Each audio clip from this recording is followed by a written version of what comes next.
একটি ছোট্ট যন্ত্র যার ব্যবহার প্রায় হারিয়ে গেছে, কিন্তু সেই পেজারই হয়ে উঠল ভয়ঙ্কর অস্ত্র। কেমন করে একটা বিস্তৃত ডিভাইস এমন বিধ্বংসী হয়ে উঠল যা কাঁপিয়ে দিল গোটা অঞ্চল? আজকের এই গল্প আপনাকে স্তম্ভিত করে দেবে। মঙ্গলবার 17 সেপ্টেম্বর আচমকাই লেবাননের রাজধানী বেইরুতের একটি শপিং মলে স্থানীয় সময় বিকেল 3:45 নাগাদ এক ব্যক্তির পকেটে থাকা পেজার হ্যান্ডসেট বিস্ফোরিত হয়। তীব্র শব্দে অনেকেই দৌড়াদৌড়ি শুরু করেন।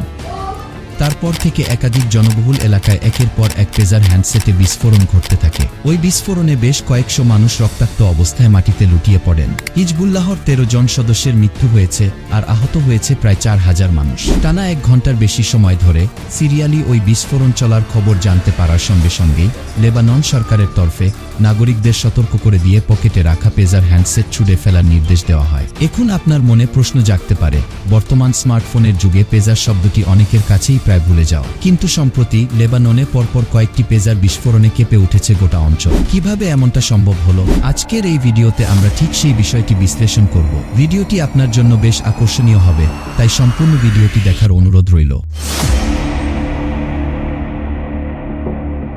পেজার হলো তার ও ইন্টারনেটবিহীন যোগাযোগ যন্ত্র।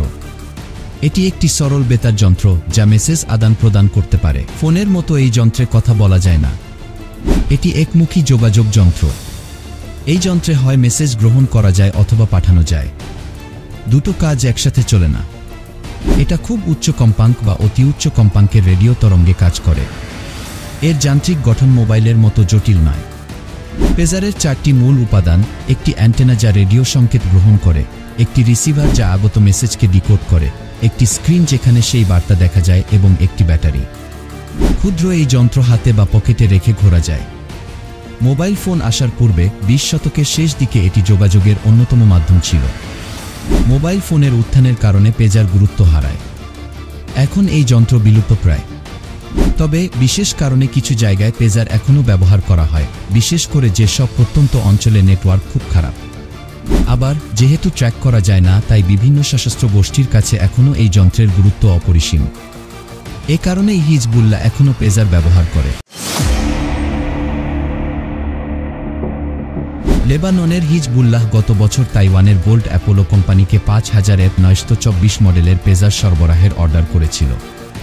কোম্পানিটি পেজারগুলো ইউরোপের হাঙ্গেরি থেকে বানিয়ে আনে। হিজবুল্লাহ চলতি বছরের শুরুতে ডিভাইসগুলো গ্রহণ করে। হিজবুল্লাহর হাতে পৌঁছার আগে ইসরায়েলের গোয়েন্দা সংস্থা প্রতিটি পেজারের ভেতর 3 গ্রাম করে বিস্ফোরক যুক্ত করে দেয় এবং একটি বোর্ড জুড়ে দেয় যার সঙ্গে বিস্ফোরক যুক্ত ছিল। কোড পাঠিয়ে এগুলোকে সচল করা যায়। হিজবুল্লাহর কাছে এত মাস যাবৎ এই ডিভাইস থাকলেও তারা বিষয়টি জানতে পারেনি। গতকাল মঙ্গলবার লেবাননে বেলা 3:30 দিকে পেজারগুলোতে একটি বার্তা আসে এবং কয়েক সেকেন্ডের জন্য যন্ত্রগুলোয় বিপ বেজে ওঠে। মনে হচ্ছিল যে হিজবুল্লাহর নেতার কাছ থেকে বার্তা এসেছে। আসলে বার্তাটি বিস্ফোরকগুলোকে সক্রিয় করে তুলেছিল। এতে ব্যাটারির তাপমাত্রা বেড়ে যায় এবং বিস্ফোরণ ঘটে। এই ঘটনাটি আবারও প্রমাণ করল যে পুরানো প্রযুক্তি বিলুপ্ত হলেও সেগুলো কখনো কখনো সবচেয়ে বিপজ্জনক হাতিয়ারে পরিণত হতে পারে।